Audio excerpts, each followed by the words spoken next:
Good morning everybody, Saturday morning, and sun seems to have disappeared. We've had some rain and thunderstorms which has cleared the air, so that's quite nice.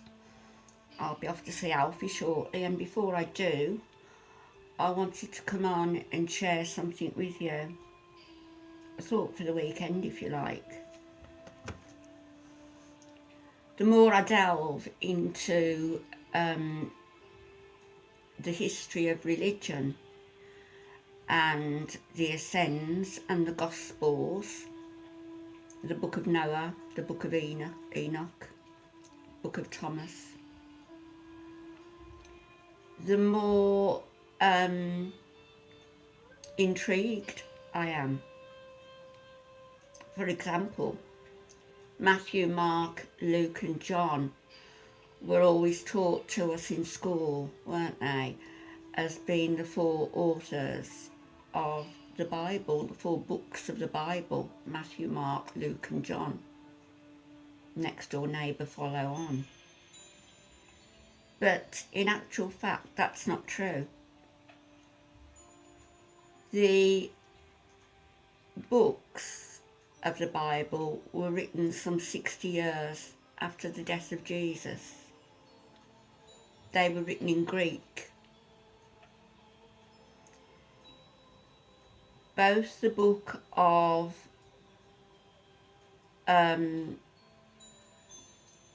Matthew and Luke were actually copied from the book of Mark. They wrote in different styles, quite separately, at different times, but a lot of what they are saying in each of those Gospels, each of those letters, if you like, are the same, copied from the writings of Mark, but also copied from an unknown source. This unknown source, the Ascends used to call Quell. The word Quelle, meaning source. Scholars have looked and tried to identify who that source was, but to no avail. So, in effect, the Gospels as they're written are like a bit like Chinese whispers coming down the tunnel of time, and they're interpreted by Matthew, Mark, Luke and John, next door neighbour follow on, and they're interpreted by them, but they actually are the writings of Mark and of this mysterious person called Q. The letters of, I said Enoch and Thomas particularly, but also Mary Magdalene, these were omitted from the Bible, as was a letter from a nun who was supposed to have had a vision, a person called Sister Lucia, and she wrote a letter, placed it in the hands of the Vatican, big mistake I suppose, to be opened in 1960, or so many years after her death. She died mysteriously. It's thought, or has been leaked, that that letter refers to things that were going on in the Vatican relating to paedophilia and pornography and orgies and all of the rest that is now coming to light about the Catholic Church, and indeed about the elites, the Illuminati, some of our royal family even. So there's a lot of food for thought there, and for those who take comfort in the Bible, yes, take comfort in it, but please understand that if you don't live up to what is told is expected of you, you most decidedly will not be going to hell. No such place exists. If anything, the world itself, here, now, is purgatory, in my belief. You know, the way the world is, the way people are, it's an enormous challenge to practice daily compassion.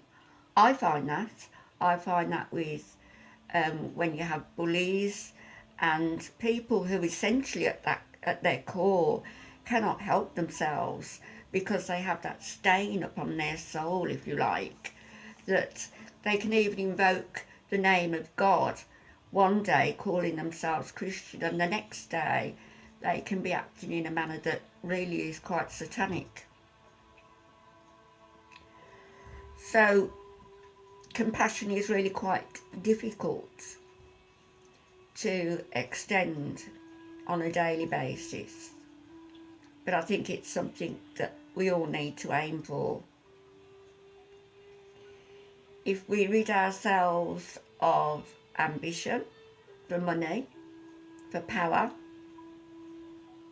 for things, if we can rid ourselves of that, or for views on YouTube, being topical, if we can rid ourselves of all that, then that may simplify this need, this desire, this absolute necessity to show compassion if we are to evolve. Depression is a very, very real thing, and I know people who take comfort in the Bible. Please still continue to do that, but make sure you do it with an open mind, knowing that in fact you are blessed. Nothing more is expected of you than to lead a good life, a compassionate life. Whatever you've left in the wake, in your trail, the mistakes that you've made, that's all in the past now. You've got to this position, and if this position is where you desire to make yourself a better person, you desire to show compassion for others, then that surely is much more particular and special than anything that is gone in your life. You got from there to here. The way in which you did it may not be ideal, but you did it. So, thought for the weekend is this: we're all blessed, we're all part of the whole. And I'm going to read you something from a Zen master, poet and activist called Thich Nhat Hanh. And he says, human beings are not separate from each other or from nature. We are totally interrelated, and our actions have consequences to all. What we do to others, we do to ourselves. What we do to the earth, we do to ourselves. I don't think I could have given you a better thought for the day coming from my own lips. So, have a great weekend, everybody, and I may be back on at some point, but I've got a busy couple of days coming up. But sending you love, and sending a hug if you need one. Think positive. Bye-bye.